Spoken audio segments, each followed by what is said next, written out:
Thazhava village ഓഫീസിന് മുന്നിൽ പ്രതിഷേധ ധർണ നടത്തി. സംസ്ഥാന ബജറ്റിലെ ജനദ്രോഹ നടപടികൾക്കെതിരെയും ഭൂനികുതി 50% വർദ്ധിപ്പിച്ചതിനെതിരെയുമാണ് പ്രതിഷേധം സംഘടിപ്പിച്ചത്. തഴവ മണ്ഡലം കോൺഗ്രസ് കമ്മിറ്റിയുടെ നേതൃത്വത്തിലായിരുന്നു ധർണ. സംസ്ഥാന ബജറ്റിലെ ജനദ്രോഹ നടപടികൾക്കെതിരെയും ഭൂനികുതി 50% വർദ്ധിപ്പിച്ചതിനെതിരെയും തഴവ മണ്ഡലം കോൺഗ്രസ് കമ്മിറ്റിയുടെ നേതൃത്വത്തിലാണ് പ്രതിഷേധ ധർണ നടത്തിയത്. KPCC secretary R. രാജശേഖരൻ ഉദ്ഘാടനം ചെയ്തു. ഒട്ടേറെ നികുതി ഭാരം അടിച്ചേൽപ്പിച്ച ഇരട്ടിയും രണ്ടിരട്ടിയും 100 ഇരട്ടിയും നികുതി ഭാരം അടിച്ചേൽപ്പിച്ച ബജറ്റാണ് കഴിഞ്ഞ നിയമസഭയിൽ ശ്രീ KN ബാലഗോപാൽ അവതരിപ്പിച്ചത്.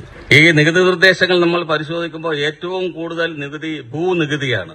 ഭൂമിക്ക് നികുതി 50% വർധനമാണ് ബജറ്റിൽ സംസ്ഥാന ഗവൺമെന്റ് ഏർപ്പെടുത്തിയത്. മണ്ഡലം പ്രസിഡന്റ് തഴവ ബിജു അധ്യക്ഷത വഹിച്ചു. Advocate MA Azad, Manilal Chakkalathara, A. Rasheed, Thrideep Kumar, Biju Panchajanyam, Shaji Sopanam, PK Radhamani, Saleem Chuttumala, Gopalakrishnan Kaippathu, Sasidharan Pillai, Khaleel Pooyappally, Kesava Pillai, Sharmila തുടങ്ങിയവർ പങ്കെടുത്തു. News bureau, Thazhava.